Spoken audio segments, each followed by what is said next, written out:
All right, Pete. Welcome to our first episode of Two Sides of the Table. I can't believe we finally got here. It's fantastic. What a great opportunity to really just be talking not only to the channel, but also to IT businesses more broadly as Yeah, well. I think there's a real gap in the market at the moment around IT, podcasts specifically. And I thought, why not try and fill that gap? I mean, we've both got quite different skill sets and quite different experience types. So let's knock our heads together and see what we can come up with. Yeah, look, as they say, knowledge is power. So hopefully we can give the audience some knowledge along the way. Yeah, awesome. So I think, this episode is quite special for me because, and putting this podcast together, I think in general is quite special. And it really comes down to that power of asking, I think. You and I have worked together for probably 6 years nearly now. And I have wanted to do a podcast for probably about 4 of those 6 years. And it wasn't until I've had a few false starts with different topics and people that I wanted to do it with and things like that. But it really comes down to, I was sort of thinking about it last year, post one of our mentoring sessions. And, you were talking to me about, getting out there some more and doing things. And I was like, yeah, I really want to do the podcast. And you were like, yeah, go and do the podcast. And I was like, I went back from that mentoring session thinking to myself, I'd really like to do the podcast with someone like Pete. Like, it was not something I wanted to do myself or I thought I could do myself at the time. And then I just remember thinking to myself the day after that session with you, going, well, have I actually asked Pete if I could do it? And the answer to that was no at the time. So I just remember picking up the phone instantly and calling you. I don't know if you remember it. I think you were at a school event at the time with your kids and going, hey, did you want to do the podcast? And you were like, yeah, sounds great. Let's do it. So here we are. Yeah, and it's interesting because I often say to people, what's the worst thing that's going to happen? And that's that someone's going to say no. Exactly. And, for an opportunity like this to jump on a podcast with someone so amazing as yourself, Aww. it's just a great opportunity. And it's interesting because I've been on the other side of the microphone, sort of been interviewed on a number of podcasts, but really it's not something that I've thought about doing myself. And I think, sometimes it's about just having that right co-host and that right thing. And I think the opportunity, but also the synergy that exists across that IT ecosystem as well. And I think the name of our podcast just really reflects that, both of us are so ingrained in the IT industry, but come from it from such different angles. And I'm really excited to see where the conversation goes and the journey that this podcast is going to have. Yeah, and I mean, thank you. That's so lovely that you say that. And I also think, like, you and I are going to have different opinions on things at times, right? And I think that's really great to capture that and to show that there are two sides of the table sometimes, and there are two different conversations, which is exactly why we've named it what we have. I guess both of us are, like you say, quite ingrained into the IT industry at this point in time. But I guess for anyone listening who might be either new to the industry or hasn't heard of us before, let's go through our background. Let's give people a background and, show them who we are, what we've done. So do you want to go first? Take us from the beginning. Yeah, look, happy to sort of take from the beginning. And look, I, like a lot of IT professionals, almost became the accidental IT person. Yeah. So I often tell the story. It was interesting when I was going through uni, didn't know what I wanted to do. So I did a double degree of electrical engineering and maths and got a little bit bored along the way doing proofs and theorems and things like that. How was the math side of it? Boring. Look, there are bits that I really love and the statistics and things like that, but proving someone else's theorem time and time again, well, somebody else already knew the answer. Why was I proving that they were right? Yeah, totally. And look, I had the opportunity to actually study through my electrical engineering degree, one topic in IT, which was Pascal. And, for those that, are probably a little bit older than me, you might remember, the Pascal was typically you have a launcher, which is basically you take like a little lander and try and get it on the moon. And that was the classic excitement that people did. And that was my introduction to the programming world. And really interest in IT full stop came from that. And I was lucky enough that I was doing some maths tutoring at the time with someone and they had some computer problems. I managed to fix it. I don't even know what it was. Could have been that their printer wasn't working or Excel VLOOKUP wasn't working or something along those lines. But little did I know that the wife of that person actually, knew someone that knew someone. And I think that's how the industry often works. It's actually not what you know, but who you know. And it's something that I've been able to build a career on, is those relationships. So she happened to know the financial services manager for Coles Queensland. It was just before Y2K. If you could spell Y2K or could spell IT, you could get a job at those point in time. And that's really how I fell into the industry, is through, those series of accidents and series of events that really actually led me up to then, building a number of businesses and being very successful in that over time. So I'd love to hear how you sort of stumbled into IT, because you're not a traditional IT person. No. You come from a marketing background, but you've now started to really specialise and have a deep knowledge in the IT industry. Yeah, that's right. So I am very much that girl who went straight out of high school into university. I did take a little bit of a break between high school and uni, but for the most part, went into uni straight away. And I studied a double degree in marketing and PR, and I actually started that degree with the vision to manage celebrities. That's what I wanted to do. And it wasn't until I started the degree and, finished the degree and realised, well, that's probably a little bit far-fetched, Kayla. And look, I'm a big believer in, if you set your mind to something, you can do it. But I just don't think I really wanted to do that. I went straight in. Well, when I was in my final year, I managed to score a job in the mining services space. And I'm a Perth girl, for anyone who doesn't know. And everyone in Perth pretty much starts their career in mining. That's the biggest industry over there, so that's what you go and do.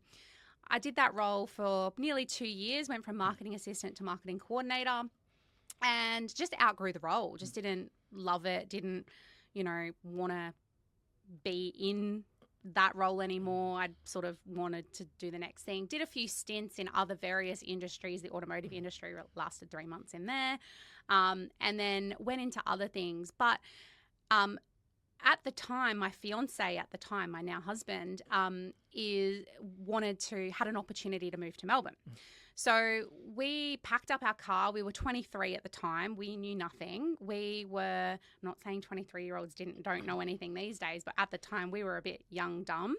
And we just packed up our car and moved to Melbourne, figured out the rest when we got there. And I remember as we were driving across the Nullarbor, I got a call from a tech consulting firm, a sort of a one tier down from a Deloitte, KPMG, and they offered me a marketing, I think it was a marketing coordinator role at the time. And I took it because I was young. I just wanted to get into it. And that's how I fell into the industry. So I started doing tech consulting, and then I went into sort of more software development. And then after our move from Melbourne to Brisbane, which is where we are now, I ended up working for MOQ Digital, and that was my first job in Brisbane, and was hired as a marketing manager initially, and then quickly worked my way up to head of marketing for MOQ, and haven't looked back since. I've been in the IT industry ever since. Yeah, and that's where we had the opportunity to meet, was at MOQ Digital. And I came to MOQ Digital through the sale of the Wardy IT Solutions business. So, both came together and had that opportunity to then work as part of the executive leadership team as we continue to grow and scale that opportunity, in a large solution implementer. Yeah, that was a really eye-opening experience for me. And then obviously I was involved in the transition of CEO from the previous CEO to yourself. And then obviously I went out on maternity leave, didn't I? And then while I was out on maternity leave, the MOQ business was acquired. So I found myself sort of at that point in my career where they didn't need two heads of marketing at the time. So we went through that redundancy process, and it sort of left me going, well, what do I want to do now? And I did take another job, another full-time job to, sort of bridge the gap. But then that led me to start Inception, which is my current business, and one that's primarily services the IT industry from a marketing perspective. And yeah, it was a really interesting time. What do you remember about that time? Yeah, look, it was interesting because, typically when you sell your business, you're supposed to sit on the beach. And look, I obviously took the road less travelled, which was rather than sitting on the beach, which was strapping myself into the hot seat to be CEO of the listed company, which was an interesting journey. Is coming from a private business, a very successful private business, into a large ecosystem. And So it was your first time doing that, wasn't it? In an yeah, ASX. first time leading an ASX listed organisation. So it was definitely one of those strap yourselves in for the hot seat moment, but such an amazing learning opportunity as well. So, being able to get exposure to not only challenges, but also opportunity throughout that time frame. But once again, building deep connections with so many people. And I think, the reality is they often say is that your net worth is your network, and that opportunity to then work with different vendors, work with different people, whether they were financing or other people from a strategic or investor perspective, was definitely something that I'll look back on fondly. But one of the things I did work out in that process is I think you're either an entrepreneur and actually like growing and building things, or you're actually more of that operational focus. And, in that role, I was really both, but I found I'm a pretty bad employee. I actually like to run my own business and really drive the outcomes and success actually of that, which is why I'm really excited by Digital Team. And I think opportunities come across your path, and it's really what you do with those opportunities. And I think, I joked about that opportunity about learning Pascal and falling into IT as a result. Digital Team was very much exactly the same. Is that, post leaving MOQ after the acquisition, is that I had the opportunity to do some board and advisory work. And it was really just listening to what the problems were that people were having that really created the opportunity with Digital Team. And I know that's what you've been doing, is really just listening to the challenges that IT organisations having, especially around customer acquisition today, and Inception's really driving that forward.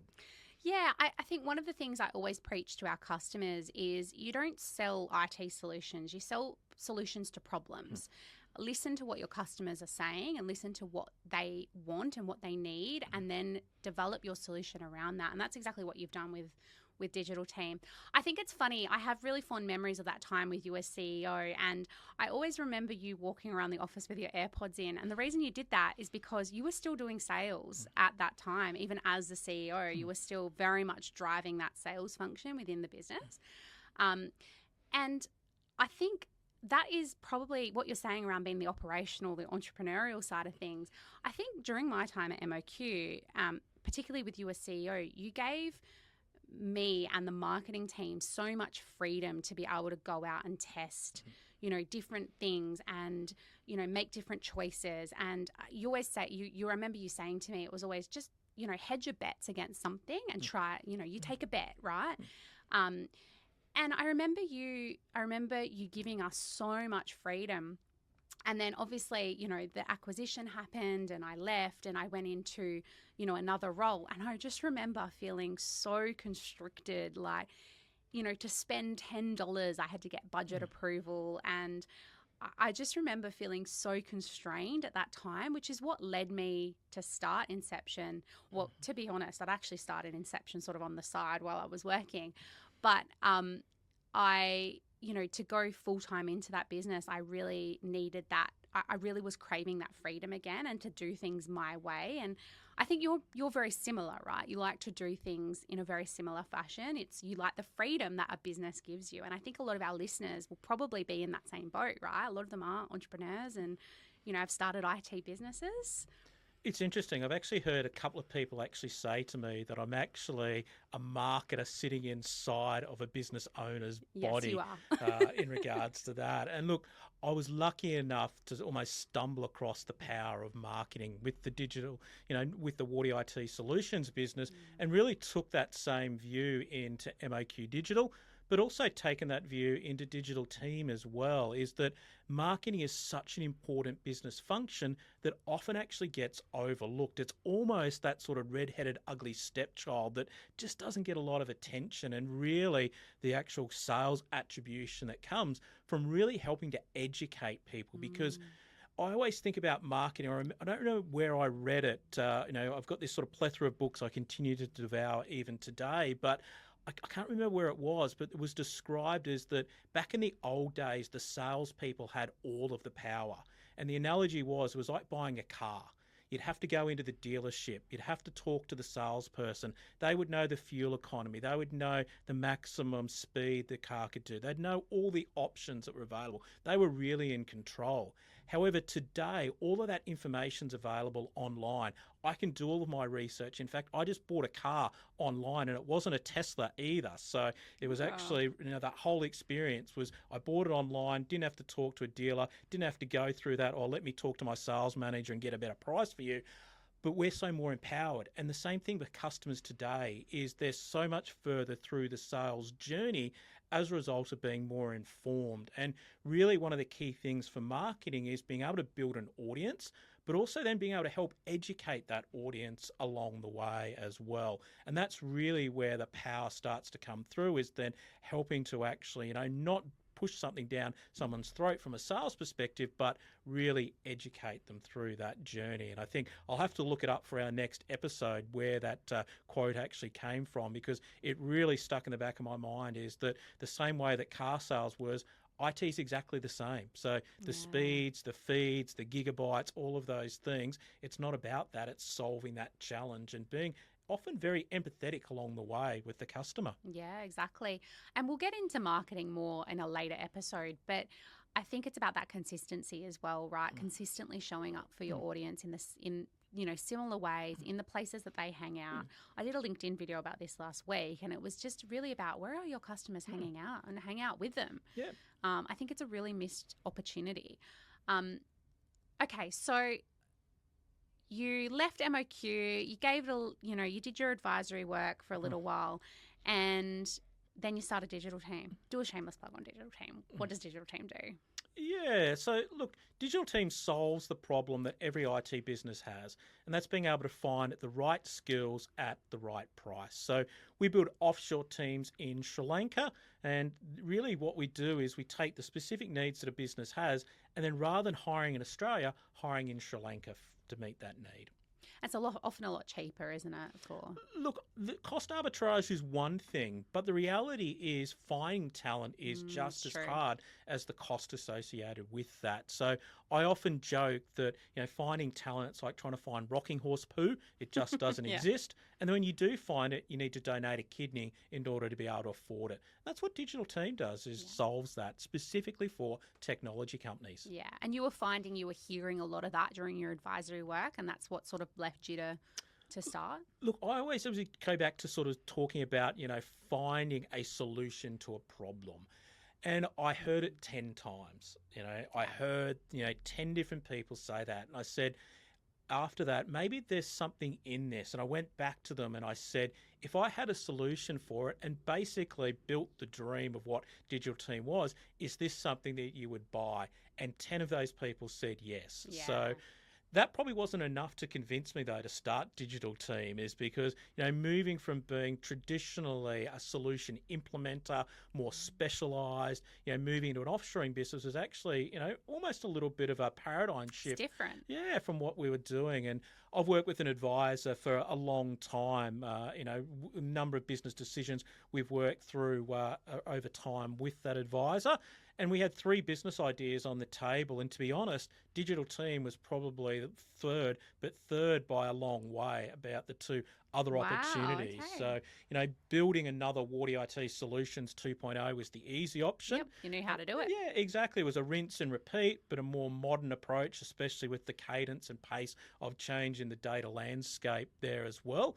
But one of the key things for me is I wanted to be able to give back. I wanted to be able to make a difference, and I wanted to do something with my wife as well. Yeah. So Digital Team allowed me to tick all of those 3 boxes as part of that. Yeah, So, and I think we'll probably have your lovely wife on an episode one time, but Julianne's really she's got a plethora of experience in HR. So Digital Team was probably a really natural fit for her. yeah, people's her superpower. Yeah. And I always think you employ people that are far better looking and far smarter than you, and hence she's in the business there. And I think that's one of the things I've learned is, it's not about being the smartest person in the room. It's then, understanding where your gaps are and being able to then complement those with others that do that. And whether that's leaning on someone external or whether that's bringing somebody into the business to meet that gap. But I think it's fascinating that you also have a business advisor. Obviously, you're my business advisor, and we work together quite closely on Inception.